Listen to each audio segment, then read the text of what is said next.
Living a life in full is a conversation you always wanted to have with that person who gave an amazing TED Talk, or the author of one of your favorite books, or that inspirational Olympian you always wanted to know more about. It's graduate-level conversations with those making a difference in the world and in the lives of others. This show brings you new ideas and approaches so that you can live a life in full. I'm your host, Dr. Chris Stout, and I hope you enjoy this episode.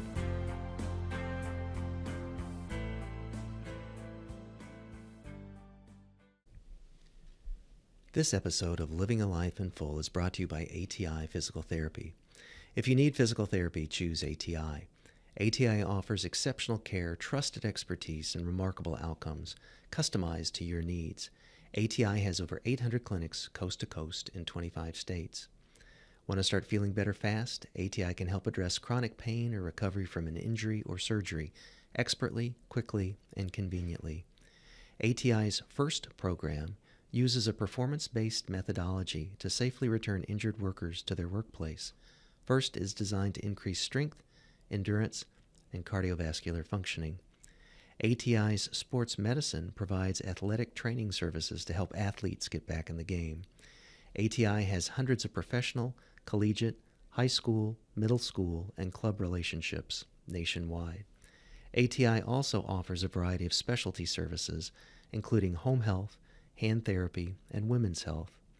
To learn more about ATI's advances in evidence-based practice, clinical outcomes, and their innovative new smartphone app, please visit atipt.com. Welcome to another episode of Living a Life in Full. I'm your host, Dr. Chris Stout.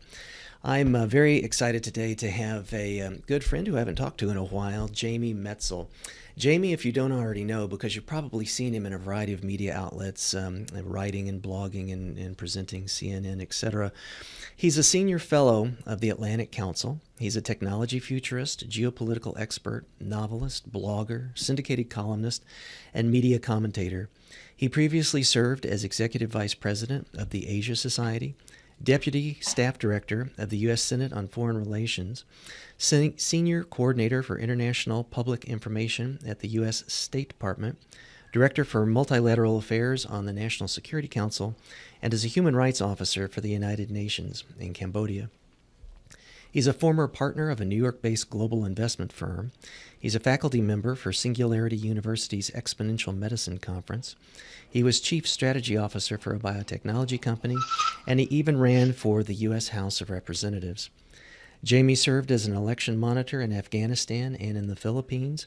He advised the government of North Korea on the establishment of special economic zones and is the honorary ambassador to North America of the Korean Ministry of Trade, Industry, and Energy. Jamie appears regularly on national and international media discussing Asian economic and political issues. His syndicated columns and other writing on Asian affairs, genetics, virtual reality, and other topics are featured regularly in publications around the world. He's testified before Congress outlining emergency preparedness recommendations after 9/11 and on the national security implications of biotechnology and genomics revolutions.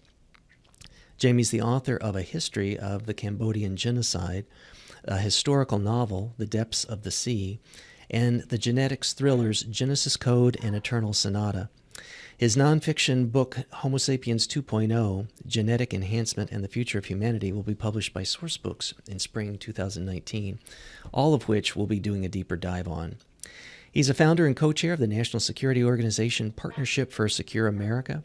Jamie has also served on a number of boards. He's a member of the Council on Foreign Relations and a former White House Fellow and Aspen Institute Crown Fellow, and holds a PhD in Asian history from Oxford and a JD from Harvard Law.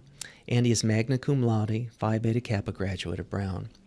And as if that wasn't enough, he's also completed at least 13 Ironman triathlons, 29 marathons, and 12 ultras. So welcome to the show, Jamie. It's great to have you on. Thanks, Chris. Happy to be here. So, refresh my memory. I think we connected up at Exponential Medicine a couple years back. Yep. Does that sound right?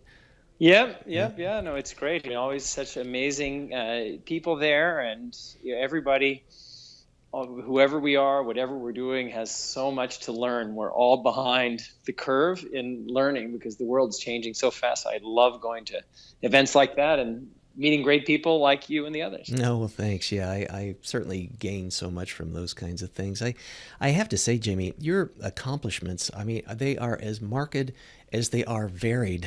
So I want to talk about your work, and then I want to learn a little bit more about your background. So Sure. let's start off. I think a lot of the exposure, perhaps, maybe I'm wrong, but at least a lot of the things that I see is with you on CNN and your interviews, and you do a lot. I mean, obviously, it's very topical, a lot of op-ed pieces on Asia and China and North and South Korea. And they're really, honestly, this is not false flattery, they are amazingly well done. And I'm very envious because when you are on camera, you have such great poise and you have such spontaneous, in-depth perspectives. How do you do that? I don't know. Just different people's brains work in different ways. And so for me, I've always thought that my kind of big skill, if I have one in life, is the ability to see a bunch of different pieces and put them together to tell a story. And so whether it's science or geopolitics, I mean, there are a lot of kind of little pieces, little data points floating around. And for me, I feel like my kind of core little skill that I have is to pull them together and then to communicate them in ways that people can understand. Because otherwise, there's so much data swirling around us that telling stories, just for me, for myself, and for other people, I find it's a way of making data digestible. Yeah, that's a good point. I think it's also probably a way around a lot of the fake news kinds of things that we're seeing today as well. I mean, when you get that level of granularity in story, what do you think? Yeah, well, it's hard because on one hand, when you're in longer form formats like books or even editorials, you have a greater opportunity to say something. And on shorter form, and whether it's CNN or Twitter or whatever, you really don't have so much of an opportunity to fully make your case. Mm-hmm. And so what you're left with is to try to make the case as concisely as possible and maybe even as authoritatively as possible. But it's difficult because in so many areas, people have less and less of a common frame of reference. Mm-hmm. And so that's, on one hand, I've tried to say things as honestly as I can when I'm on CNN or just in life. But it's hard when people's attention spans are so short to make a case based on what you believe is a factual argument. Right. When people are bombarded with so many different opinions, some of which are supported by more evidence and some less. Yeah, I think it's difficult because obviously people tend to feed on their news from the sources that they like and tend to perhaps have a bias towards what that source is and just, kind of look to support a perspective rather than, debate their own perspective. I mean, I certainly feel I think that's the key point. I mean, we all have our biases, but the core skill of being a thoughtful person is constantly challenging our own biases, however firmly held they may be. And so if something that you've believed for the last 20 years no longer feels true because you've been collecting and reviewing evidence, then just having the courage to say that we're wrong or to move on to something that feels more true. But as we retreat into our corners, I fear we have the danger of getting stuck inhabiting caricatures of ourselves. Yeah, that's a good point. From your background, I think, in finance and also other guests that I've had on the show that are kind of in the financial markets and private equity and VC areas, that's probably a key thing to keep people from going bankrupt, to be able to say, hey, I was wrong. Hey, I need to change course. Hey, I need to pivot. So I think that scales to, a variety of different kinds of levels, but I think it's, perhaps with that background and other people's perspectives that can get beyond those biases. So I read a piece that you wrote in The Hill, I think fairly recently, around trade policy and things, looking to the Mm-hmm. 21st century rather than the 19th, which I thought was a Yeah. great title. What do you think are some of the biggest misconceptions that perhaps Americans have about Asia today? And pick whatever part of Asia you'd like to answer that about. Sure. Well, I'll just start in general. I think Americans, because we've been so technologically ahead for so long, I think most Americans just have this gut feeling that we must be technologically ahead of every other country on Earth. And collectively, we still are. But the gap is shrinking, and the Asian countries like China, like Korea, even Japan, are getting closer to us, and they're advancing more quickly than we are. And while China in particular has set its sights on being the lead country in the world in all multiple fields by 2025, 2030, which is the date that China has set for wanting to be the global leader in artificial intelligence. They have very clear goals and are working diligently to reach them. We are having these debates about how do we bring back coal. And when we're negotiating with the Chinese, and if we just want you to buy more of our stuff, we want you to shrink the trade deficit. Like, it's relatively easy for them to do because they can buy things like coal or like Wilbur Ross, the Commerce Secretary, has said they can buy more liquefied natural gas from us versus from some other suppliers. And that's fine. So we'll shrink our trade deficits, but we won't be doing anything to build the technologies, through those policies at least, to build the technologies that are going to define our success in the future. And those are building the fields of biotech, nanotech, AI, all of these super converging technologies that will define whether we are a leading country in the world or not. And so it used to be that you could just live in this very big island of America and not really worry what was happening elsewhere in the world, and not think that China or Japan or Korea or other countries are our competitors. But that is no longer the case. And if we don't recognize that, we are going to be in big trouble. And certainly the geopolitical issues are important, and certainly the U.S.-China rivalry is going to be a defining element of the 21st century. But if we don't frame the question right here at home, if we don't recognize that we are in a struggle to build the technologies of the future, to build the economy of the future, that's going to really harm us down the line. And then looking at Asia is essential to being able to understand how this world is changing. I think you're spot on with that. So the complexities of that as well, with the economic, the political, the social, and it just really does seem like it's not necessarily at a tipping point, but at a point where there's a variety of different ways the story could play out depending upon certain little variables going a good way or not so good way. So yeah, and there's no natural floor. I think people have this gut feeling that there's some kind of natural floor. Things could get a little better, or things could get a little worse. But that historically, that's really not the case. And if you are a Mongol in the middle of the 14th century, you're saying, well, things were really, just a few years ago, we were really at our height, but we still have the largest land empire in the history of the world. We're still the Mongols. And then things don't go well, century after century after century. And now I personally love Mongolia, but the Mongolian people are not in the same position that they were under Genghis Khan and his immediate successors.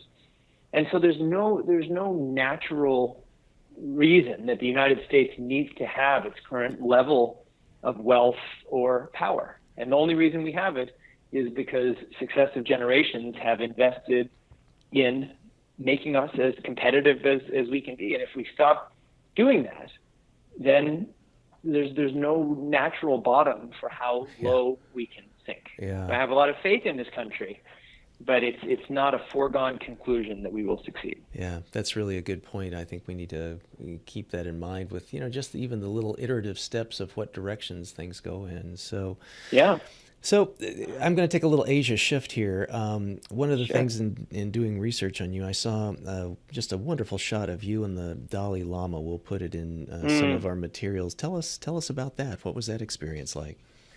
Well, so I've met the Dalai Lama multiple times, and I mean, it's such a cliche to say I'm a huge fan of the Dalai Lama, but really, how could you say otherwise? Right. You're like the Chinese government. Right. Right. But the thing that I really love, I mean, everybody loves the Dalai Lama, but having met him multiple times, he's like just such a pure presence of joy. I mean, it's just like you're with him, and you just kind of just feel happy, he's like giggling all the time, and then you start. This one time I was with him in his office in Dharamshala, and he put his hand on my shoulder, and he started laughing for really an unknown reason. And I just looked at him, and I was laughing, and I was thinking, I don't really know why you're laughing. I don't know why I'm laughing, and yet I feel this strange happiness about the whole thing. And and especially, I mean, the Tibetan people have just been just brutally screwed over, and their culture has been suppressed. And there are lots of people who've had this kind of experience who have responded, in many cases, justifiably with calls to arms, with violence, with really turning to some very difficult and dark options. And the Tibetans, in spite of all the brutal suppression, in spite of the incredible attack on their people and their culture, that within all of that, that they, under the Dalai Lama and the Tibetan Prime Minister's leadership, have maintained this devotion to the peaceful path and the nonviolent path to conflict resolution, and have really not only maintained their own identity in this very positive way, but inspired others around the world to look more deeply at themselves and to be more compassionate inhabitants of the world is really just remarkable. So I really have enjoyed the multiple times I've met with His Holiness. The first time I met with him, so when you meet with the Dalai Lama, generally he gives you a traditional white Tibetan scarf. And so I was thinking, well, if he's giving me something, my mother taught me if someone gives you a gift, you should give them a gift. And I was trying to think, well, what do you get the Dalai Lama? It's not like what do you get the man who has everything? Right. It's actually true. What do you get the man who has everything but needs nothing? And so I thought about it, and so I decided I needed to get him something that had some sentimental significance for me. So I gave him a Kansas City Chiefs baseball cap. And so I have a picture of he gave me this white scarf, and I gave him the Chiefs baseball cap, and he put on the cap, and I put on the scarf, and we took our picture together. But even the Dalai Lama's blessing, unfortunately, hasn't helped my hometown football Well, there are limits, Jamie. Yeah, I tell exactly. you. Well, maybe it was compassion for the other teams. Like maybe the Chiefs are showing compassion for other teams by losing so repeatedly. That's right. They're being benevolent that way. So. Yeah, exactly. Oh, that's great. Well, I know South by has just recently passed, and I know that you were speaking in Austin there. And I have to say, whoever posted it, I'm so glad they did, because I very much enjoyed it. It was really, traditional TED Talks are like 15 to 20 minutes, but yours was honestly like a 50-minute TED Talk, and you had such diverse areas, and you blended them so well into the points that you made. I'm curious, for our listeners, can you talk about, and we'll put this in the link to this so people can Sure. watch it and enjoy it themselves, but can you talk about not just how, about the focus of your presentation, but how did you go about stitching together all these diverse things to make the points and stuff that you did? What was that process like? Sure. Well, that process is just the process of how my brain works. As I was saying in the beginning of our of our conversation. Like kind of the way I go through life, it's like, like a medicine man picking up little berries in the forest. Uh-huh. Like I'm always kind of like just taking little pieces of information or little things that I learn and kind of mulling them around and trying to think, well, how can I mix these with other ingredients that I've picked up along the way to tell a story. And so with this talk I gave this year at South by, it was called Hacking Life: The Science and Science Fiction of Immortality. So it really is about life extension. And the life extension, on one hand, it's a story of science, but on the other hand, this idea to become immortal has been an animating feature of our species since the beginning of recorded time. All of our earliest epics, from Gilgamesh to the Bible, talk about it. Most traditions have some kind of magic herb or magic plant that traditionally allows people to live longer or even become immortal. And curiously, every culture seems to have lost it, which I guess you need to do to explain why people are dying now. So for me, kind of telling that story in my way, and I'm not a trained scientist, and I call myself a self-taught citizen scientist, kind of requires me to pull these pieces together to tell this story in a way that is different from how a scientist who's working on one particular piece of the aging story would often be able to do. And so that's kind of it. And so the talk that I gave, though, it went through all of the historic aspirations of our species for living longer and what they mean. And then I talked about, well, if we were thinking about how do we understand whether it will be possible to live longer, where might we look? And I talk about some of the human examples and some of the animal examples and the latest science, and then kind of go through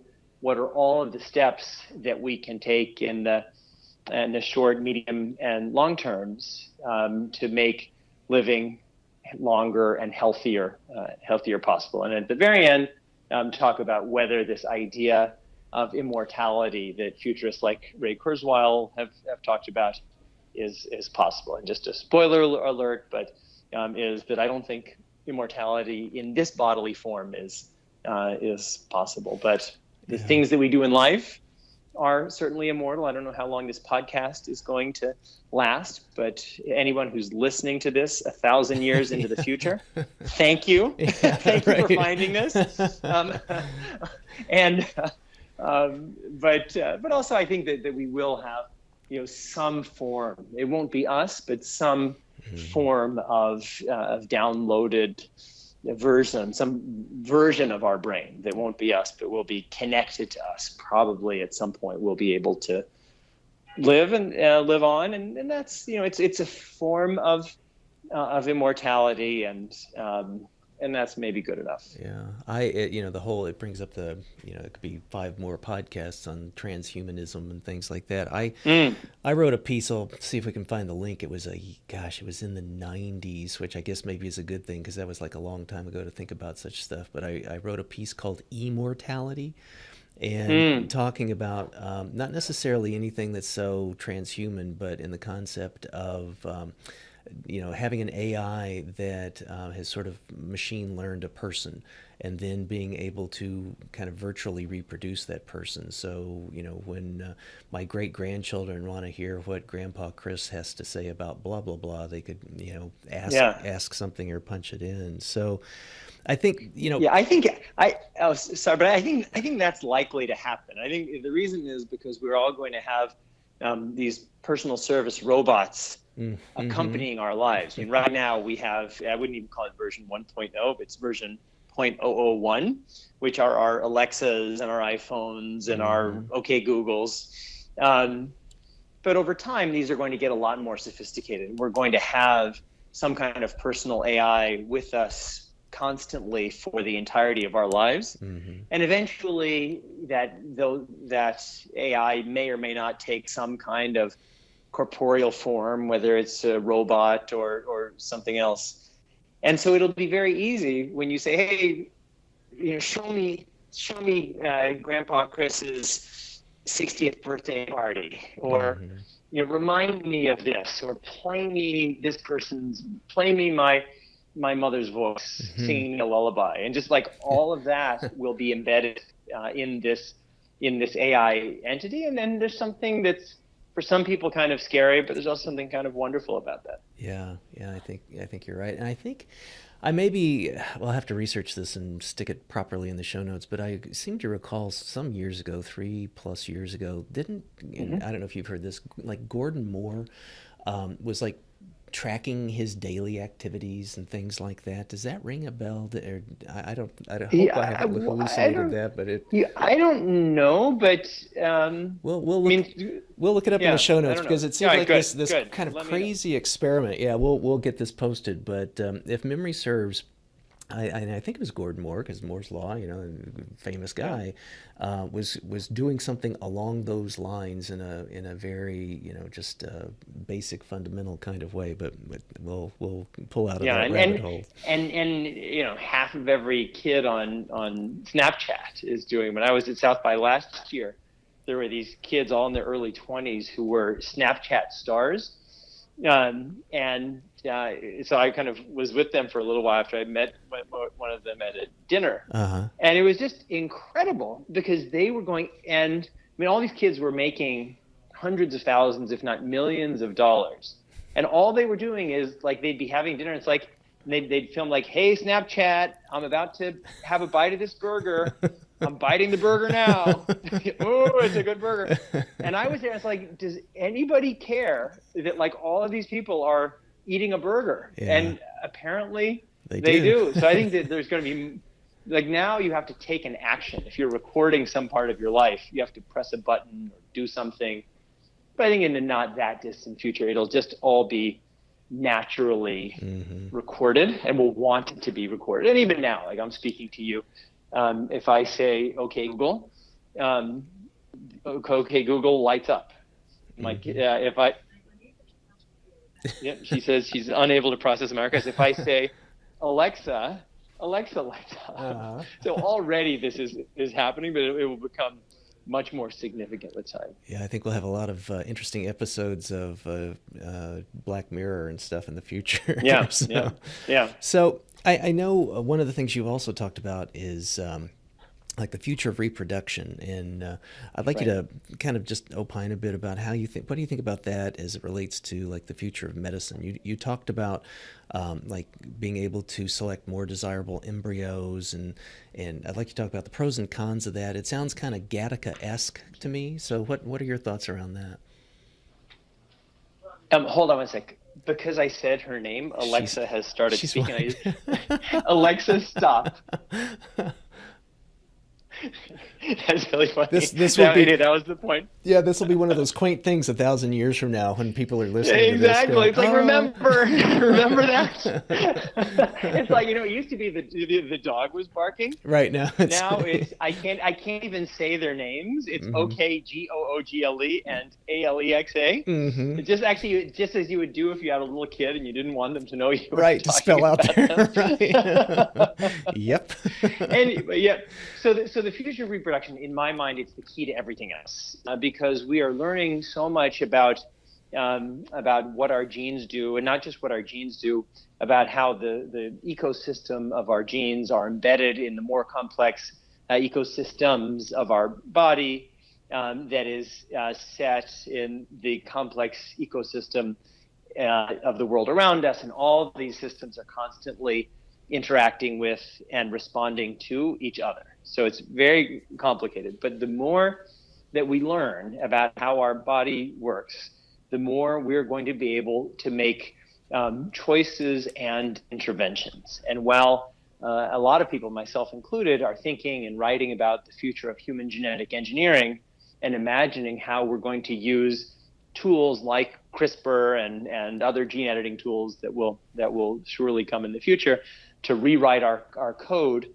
The first step and the easiest step will be to understand what genes do, at least well enough to make educated guesses in the process of reproduction. And so the way that those educated guesses will play out will be in phase one. We'll use IVF and embryo screening, pre-implantation genetic diagnosis or genetic selection, to not just screen out simple genetic diseases, which is primarily the case today, but to select probabilities of outcomes for multiple complex traits, some of them having something to do with healthcare, and some of them like height or IQ or personality style, having very little to do, having maybe nothing to do with healthcare. And so increasingly, we're going to be making those kinds of choices about which embryos to implant. And then using stem cell technologies, we're going to increase the number of eggs the average woman produces. So right now, during IVF, average woman produces around 15 eggs. But using induced pluripotent stem cells, we'll be able to take, for example, a skin cell and induce the skin cell into a stem cell, into an egg cell, and into an egg. And then instead of 15 eggs, there could be 100 or 1,000 or 1,000,000 or 1,000,000,000, whatever you want to pay for. And then fertilize all of those eggs with sperm, which is far more abundant. And then because the cost of gene sequencing is moving towards negligibility, to sequence, let's say 100 pre-implanted embryos, and then choose based on probable outcomes for the traits that are of interest. And then the next phase would conceivably be that once you've done that, you've picked your first optimal unimplanted, pre-implanted embryo, rather than implanting it with the mother, you could then, from the cells of that embryo, create sperm cells and or egg cells, and then mate one embryo, one 6-day-old embryo, with another 6-day-old embryo. And so now, rather than having to wait 30 years for a generational shift among humans, you could have it for technical reasons. Let's say it takes 6 months. So instead of one generation happening 30 years, it's a little shorter. You'd have 60 generations in 30 years. Wow. And think of what that would do, and think of what we've done to, just by selective breeding, to make wild chickens, go from laying 1 egg a month to domestic chickens 1 egg a day. What will be possible in pushing genetic changes? And all of this, everything I've said up to this point, is about we're not editing any embryos.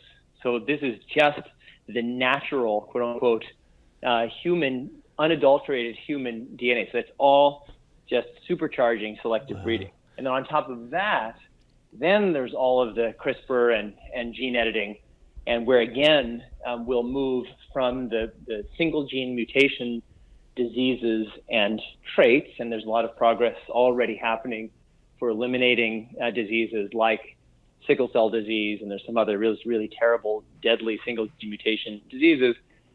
But we'll move up from lesser to greater genetic complexity. And so while there's a lot of applications in healthcare of genetic technologies, and we'll certainly do a far better job of treating diseases through gene therapies and the like, I think that the real change of the genetics revolution is going to happen through the combination of assisted reproduction technologies, ART, and big data analytics that'll help us understand what the genes are saying. That is so fascinating. It makes me think of the human version of a hybrid vigor, really sort of building and conditioning for that. That is just mind-boggling. So yeah. In addition, so with genomics and biotech, and also with speaking to the devices that you have in your home, What do you see on the horizon for integration of AI? I just recently read a piece, for example, in MIT Sloan Management Review, and they were talking about susceptibility of machine learning technology to unintended biases. And we actually just had a Yeah. thing in Chicago here at the Contemporary Museum of Art, looking at sort of like a lot of how data are scraped to be able to do facial recognitions, and a lot of that tends to Right. be white men. And one of the times that someone Yeah. did an initial scrape, it was George Bush Senior, so most or Junior, I think, and it was because he was the president at the time.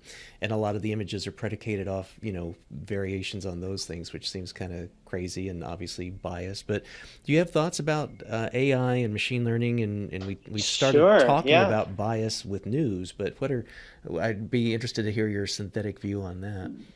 Yeah. So I'll talk about bias and then AI more broadly. So in bias, it's absolutely the case that our AI, that the structure of the algorithms reflects us and our values, and the data sets in many ways reflect us and our values. And because we are humans and because we are biased, it is by definition that our biases will show up in our AI systems. That's inevitable, but that means that we can't fetishize AI as somehow being perfect, or somehow if the algorithm says something, it must be true. And we all have that instinct. I know for me, like if I want to know it's raining, I'll look on my phone and I'll see if it's raining or not. Even if I look out the window and I see everybody carrying umbrellas, I'll say, well, it must not be raining because Yeah. my phone says it's Right. not raining, because we have this kind of learned helplessness. And so I think that the bias is inevitable, but we need to be extremely mindful of seeing it and understanding its implications, because if not, we're going to let our machines reflect, in some cases, the worst parts of ourselves. And you didn't mention this, but I'm sure in your talk in Chicago, people were talking about the AI facial recognition and some of the what we would interpret as very racist interpretations of the African Americans who went and had where there was facial recognition. And so we just really need to be mindful. But AI more generally, I mean, AI and the biotech and genetics revolution, as I see, are just these two just fundamental transformations of our species that will change so much of the way that we live, who we are, what we do, how we function. And lots of people have criticisms of Ray Kurzweil, but I think it is right that that it is at some point our AI systems are going to be able to write their own code or write code. And that is going to be just this incredible breakout moment in all sorts of great ways potentially. But there are also just huge dangers. And in terms of biotech, the way I write about this is just that our complexity as a species has pretty much been constant for millions of years. But the sophistication of our tools is increasing at an exponential rate on a J-curve. So there will be a time when our tools will be more sophisticated than ourselves. And it's going to be very difficult at that time to even understand what our tools are doing. And because of that, as with all of these subjects, what it means is not that we should not have these tools, not that we shouldn't move forward, but that we need to be having important conversations now about what are the norms and values that can guide us as we make a bunch of decisions, big and small, some of which don't even seem like decisions, that will potentially have huge implications going forward. Gotcha. So I think it is really a brave new world to look at those things, and it makes me, I guess some comfort that you and your colleagues think about these things and in some way write kind of some of these what if stories and things. I hope so, but the key is for everybody to think about them, because I think that these issues are so big and they're so deep with such implications for everybody that everybody needs to understand what's happening. Ideally, everybody needs to think of themselves as a part of the conversation where their opinion matters. Yeah. It's too important to be left to the experts. That's good. So I know that was maybe a little bit of a prelude to some of your writing and your books. I want to shift gears and talk a little bit more about your writing and books. I know your first one was a nonfiction work on the history of the Cambodian genocide. And was that through the work with the United Nations, or how did that book come about? So it's a longer story, but when I was in college, I met a classmate who was a survivor of the Cambodian genocide named Arn Chornpon. And I was just 18, but his story had such an impact on me that I, in part because my father's family were in Austria, and most of them were killed during the Holocaust. Wow. And so that had Arn's story had such an impact on me. I went to the library at Brown. I checked out every book they had on Cambodia and read them all.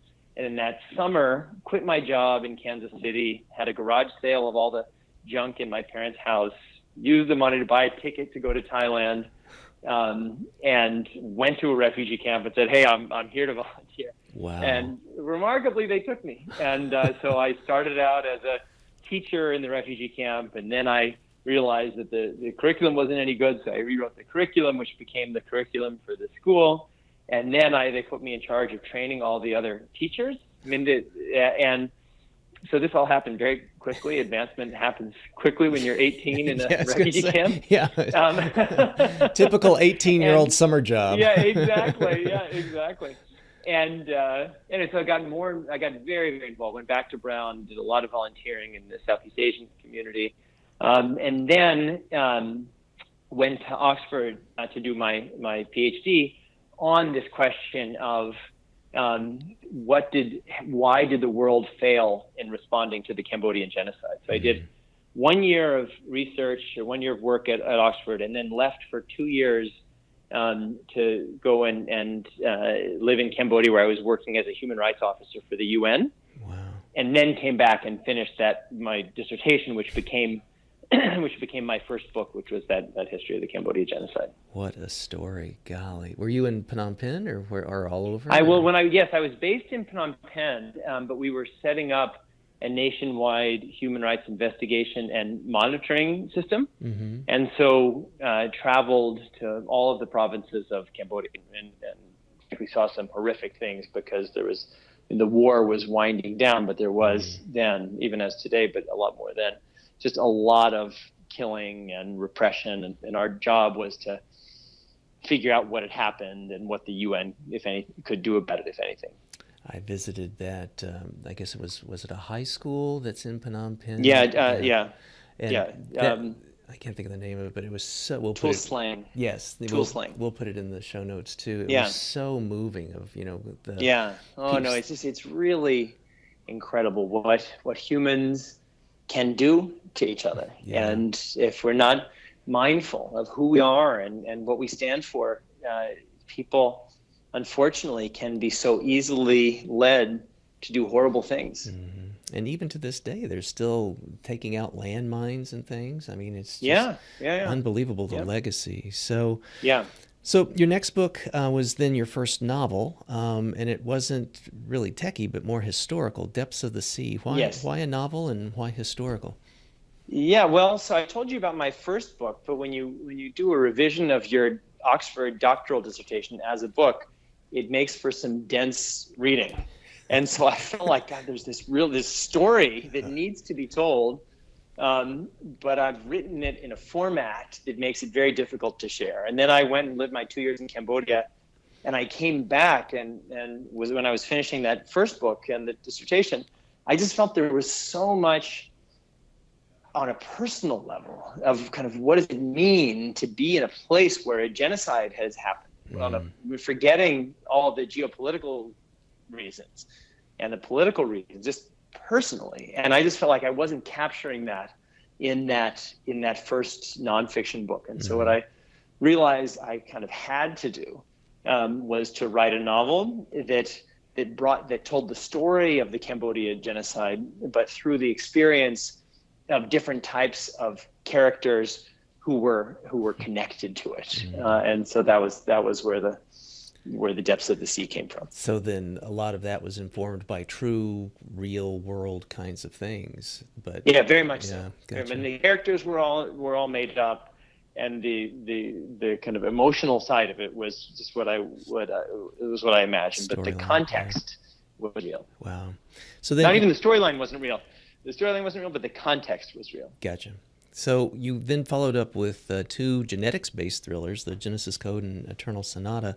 The switch to that because of your then budding interest in these areas, or? Well, so what happened was I was working after I finished at Oxford. I was at Harvard Law School, and I was thinking and writing a lot about international human rights, international law. And then I was in the White House on the National Security Council working for a great mentor and to this day great friend named Richard Clark. And Dick was the guy who, at that time, he was telling everyone who would listen, like, we've got these two big problems we need to focus on. One is terrorism and one is cyber. And this was long before 9/11. And people said, like, oh, you're crazy. Why are you bothering us with this? And when 9/11 happened, actually, Dick's memo saying we have this threat of Al-Qaeda and bin Laden, and here's what we need to do, is just sitting on President Bush's desk. So isn't this an episode of Looming Tower? Very much so. Very much so. Wow. And Dick's book, Against All Enemies. But and so this was in the 90s, and Dick always would say, if there's something that everyone in Washington is focusing on, you can be sure there's something much more important that's being missed. And I took that to heart, and I kept thinking that thing was the genetics and biotech revolutions, which that was more than 20 years ago. And so it's still in the early stages, but I felt like, just like we were saying in the beginning, I felt like I saw these little pieces. And when I put these pieces together to tell a story, it was a really big story. And so I started 20 years ago educating myself, reading everything I could find, starting interviewing people just to kind of get a handle on this issue. And when I was ready, I started writing articles, like foreign policy, national security articles on the national security implications of this. Then I was asked to be a lead witness in a congressional testimony on the topic. And I was trying to get this message out that this is really important. We need to focus on it. And again, I felt like I needed to find a way to reach people where they were, not in the way that I kind of wanted to reach them, and that not everybody reads articles in foreign affairs. Lots of people I know do, but not everybody does.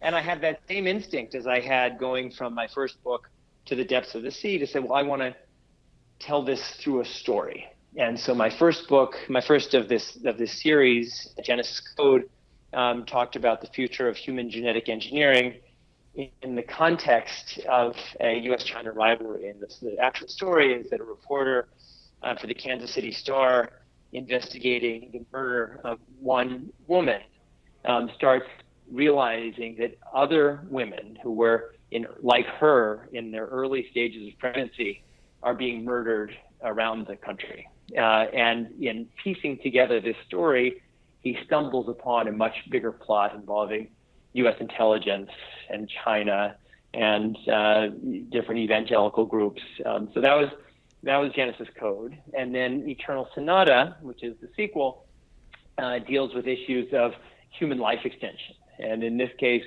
there's a scientist, this brilliant scientist whose wife dies of cancer. And so he commits himself to finding a cure for cancer. And in so doing, while trying to find a way to revert cancer cells to their precancerous states, he stumbles upon a way of reverting all cells to their earlier states, which is this biological key to immortality. And realizing what he's done and how dangerous that has been, he divides up his data and findings in different places, different encrypted sites.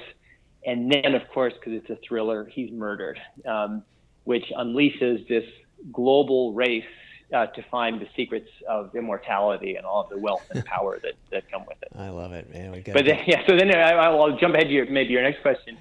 And then I've been on my book tours for those books, mm-hmm. and I would find that I would speak 90% of the time about the actual science of genetic engineering and life extension. And then at the end, I'd say, and oh yeah, I wrote a novel about it. It's available in the lobby. I'll be signing copies. and I realized that the story of the real science was so exciting to people. Like the look on people's faces, the wideness of their eyes, said that it wasn't that the stories that I told were great, but that the science, when it was made digestible, mm-hmm. people got it. People at all levels. The seventh graders got it. They got the implications. And the problem was that the scientific community, by and large, isn't able to communicate the implications of the work that they're doing. Mm-hmm. And the scientific community is kind of a stakeholder in playing down the significance of the work. Meaning that if you are a cancer researcher and you are finding ways to use CRISPR to gene edit cancer cells, if you're talking to people, you say what this is about is curing cancer. You're not going to say, we're going to make super babies, and if you thought Einstein was smart, we're going to make somebody who's 50 times smarter than Einstein, because mm-hmm. people will run for the hills.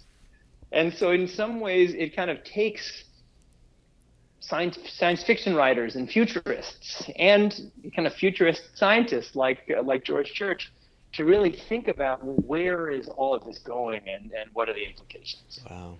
Well, it's neat to hear the interest that people would have in sort of a sci-fi-ish futuristic kind of novel, but then saying, well, yeah, but what's real and what's not, and what's fiction and what's fiction today and real tomorrow. So I think the Homo Sapiens 2.0, or as you had mentioned in our prelude to our conversation today, that it may get retitled. So at whatever point it comes out, we'll make sure that there's links to that in the show notes. So I want to. Yeah, and I would say your readers should vote, because I feel like by the time the show comes out, we'll already have a title. Oh, okay, so it'll just be like that awesome title that we referenced before, whatever it is. We'll help crowdsource that then. So okay, that's good. Exactly. Well, and I also know from just before we started, you were kind of talking about your, getting under deadline and things for it. Do you have like a routine for writing? I mean, you've written a variety of different kinds of things, historical science fiction, dissertations, nonfiction. Right. Yeah. Do you have a routine? If so, what's that routine like? I'm more of a binger on writing because I feel like it's this thing where you have to kind of keep your head in the game. Mm-hmm. Like when I was writing Genesis Code, that's when I was working in finance, and it was really difficult because I'd have to kind of come back to it, and there was so much back and forth. And then when I was doing my first revision, I realized that on every 5 pages, someone would say "Hey Jimmy, how are you?" And then Jimmy would say, "Well, let me tell you how my day was. This happened and that happened and that happened." And the reason was I was trying to remind myself.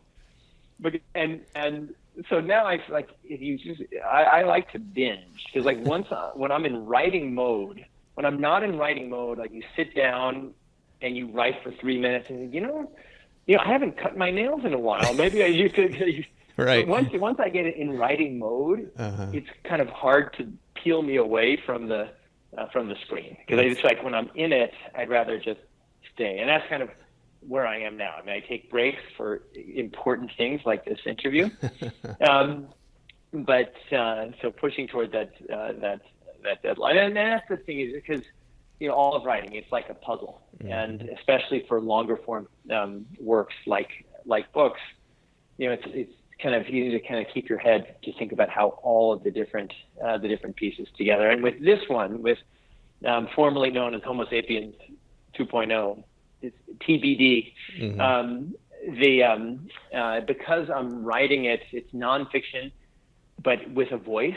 it's like the voice of fiction, with the voice of a story that's being told that a person who doesn't know anything about the science could say, oh, I get that. That makes intuitive sense. I understand where this is going. That's like maintaining that voice really requires kind of, for me, keeping my head in the game. Gotcha. I think it's sort of that balance. I mean, I've never written a novel, but I know that in the nonfiction things that I've written, it's sort of like, I feel like I need to kind of get in that zone, and there's like just certain days or certain topics or whatever. Yeah. It's the Chinksitmi high flow kind of thing. And other times it's like, wow, I need to go polish my shoes. And it's exactly. Like anything. It's like even the most mundane task that you hated yesterday, it's like, wow, I like that task. That's awesome. Yeah, exactly. Yeah, exactly. Yeah. Well, speaking of balance and things like that, I have to know, because I think maybe even the first time that we kind of even quasi met was probably at the hotel gym. Yeah. And so how did you get into ultras and triaths? Yeah, so I've always exercised, and I definitely believe philosophically that we humans have so many different potentials, and if we don't maintain or invest in our potentials, they will atrophy. And I also believe that our physical being and our other aspects of our being are all one thing. And so for me, maintaining my own physical person is as important as maintaining my intellectual and what some would call spiritual. But I have other thoughts on that. So that's one. And then, but doing the extreme sports, the marathons, the Ironman, the ultramarathons. As a matter of fact, my legs are a little sore right now because I did an ultramarathon on Saturday, this past Saturday, which was great. But it's a way for me of saying, I'm going to push it. I'm going to explore what I'm capable of, and it's just a lot of fun. And I'm sure, like all these things, they start benign in that way, and then they become kind of freaky, weird addiction. Mm-hmm. But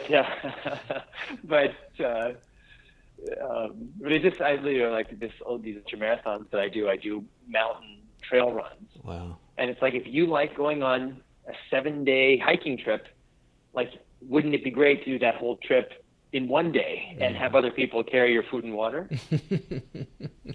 Yeah, that's.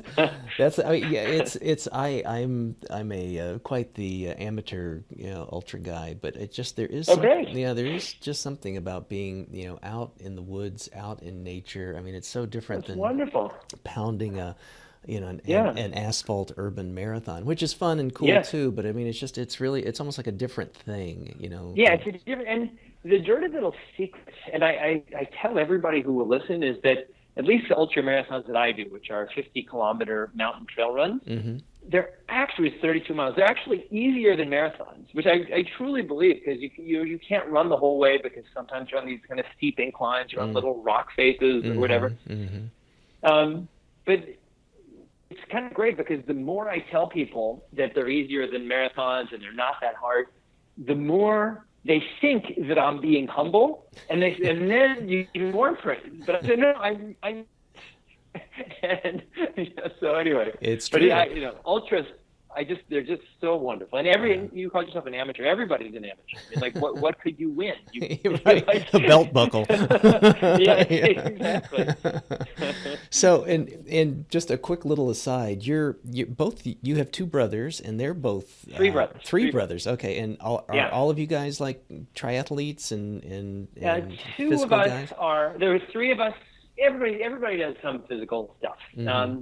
Three of us do the road races and biking and marathons, mm-hmm. and one is a very avid softball and basketball player, although he's getting a little older, and I keep telling him that you shouldn't do sports with other people in them, because you can't predict what those other people will do. Doing, yeah. But I'm encouraging him to become a yogi, but we'll see. But he's very, very active in my oldest brother is very active in softball and basketball. That's great. And I know you've got a physician, at least one of your brothers is a physician that writes on high intensity. Everybody is a doctor. So the oldest one is, who I just mentioned, he's a an MD, PhD. He's a professor at Vanderbilt. Uh-huh. The second brother is an MD who is a sports medicine doctor here in New York, and actually, very likely, he'll be speaking at Exponential Medicine. Oh, good. That's my brother Jordan. Jordan, okay. And then me, and then my little brother Josh. It's all J's, which is very embarrassing, but he's an orthopedic surgeon in Denver. Oh, perfect. Well, we'll get those links in the show notes too. So I want to be I want to be mindful of your time. You've been very generous to take a little writing break, but I just have a last few questions. And part of it, I guess, is predicated upon just all the things, again, the width and depth and breadth of the work and skill sets that you have, be it athletic, intellectual, you name it. What's next on your agenda? Do you have a bucket list, or is everything already checked off, or what's No. Oh my gosh. So that's the thing. I mean, the reason why anybody has this kind of erratic history like I have is you kind of do something, and then the second you finished it, you think, well, what do I care about that? That's already done. Who cares? What's the next thing? Mm-hmm. And so certainly I'm very mindful of things that I want to do going forward. So when I finish this book, I'm already starting to think about my next book, which will most likely be another novel. So I'm excited about that.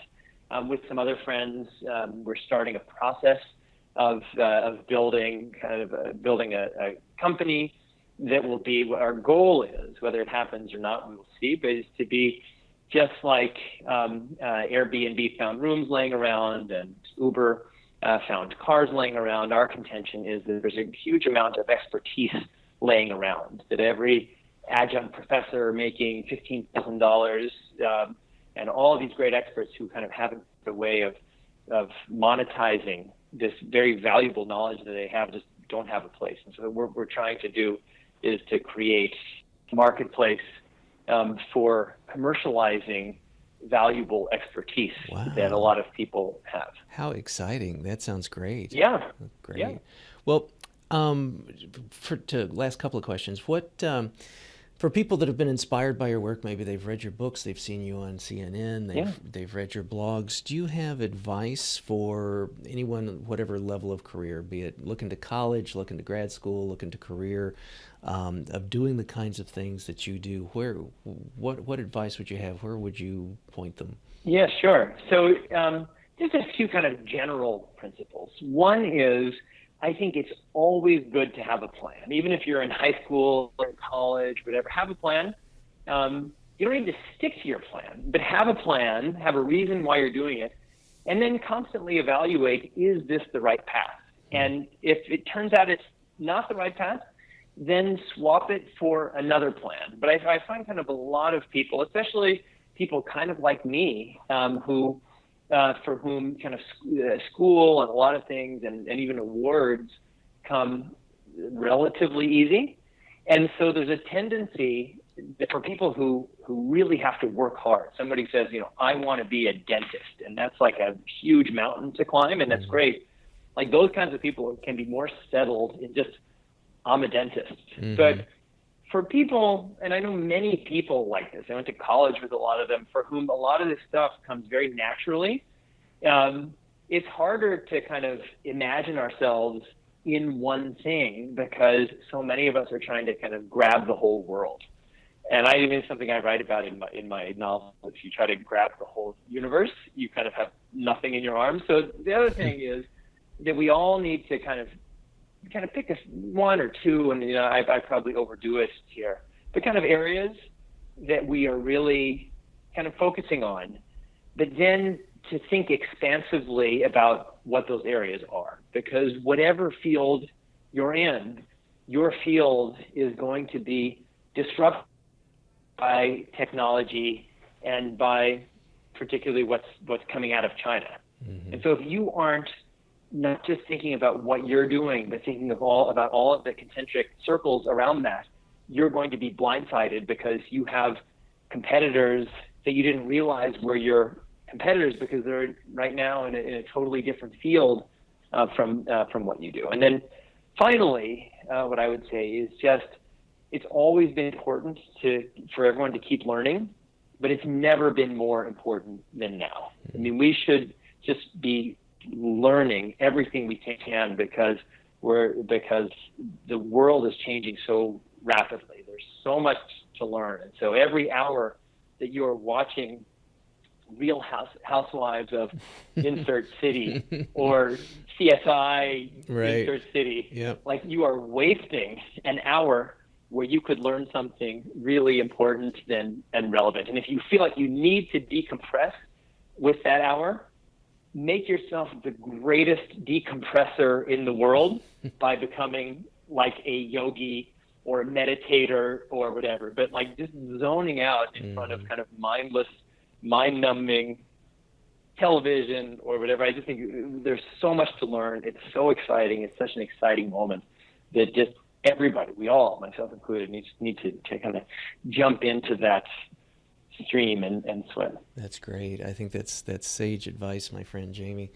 So in closing, I want to thank you for your time. Again, it's very precious, and you have so many demands and so many things on your agendas and schedules. So I really appreciate carving out the time for this, and just fun for me to catch up. And for our listeners who want to learn more about you, follow your work, what are the best ways to do so? Or I presume you're represented by a speakers bureau, things like that. Yes. So what are... So multiple things. So the easiest thing is to go to my website, jamiemetzl.com. Okay. I'm represented by Harry Walker Speakers Bureau, and there's a link to that on my website. So thank you. Great. And I also have just occasionally, probably once or twice a month. And I think, Chris, you're on my list. I send out emails, so if you'd like to be on my distribution list, in the contact section of my website, you can sign up to be on that list. And I apologize in advance for all the self-serving propaganda that will come your way. Oh, it's good stuff. No, I get, okay, thank you. I know what you're talking about in the sense of stuff that seems that way, and I can guarantee listeners that they will not be disappointed. It's good, good content and fun stuff. So we will put all that in the show notes too for people that might not be able to jot those things down right now. So just come take a look at it. So again, Jamie, I just want to thank you for your time, your generosity, and tip my hat to you for the great work that you do, and look forward to seeing what comes next and seeing your new book come out. Awesome, Chris. Well, thank you so much. I really enjoyed our conversation. I appreciate it. All righty. Living a Life in Full is a production of Stout Media, a subsidiary of Gordian Knot, LLC. Assistant producer, Gracie Wong. Music, Dan O'Brien. Post-production, Sam Rood. Graphics, Larry Newberry. Executive producer and host, Dr. Chris Stout. To learn more, stop by our website, alifeinfull.org, for show notes. And please recommend us to your friends and leave us a review on iTunes. Thanks.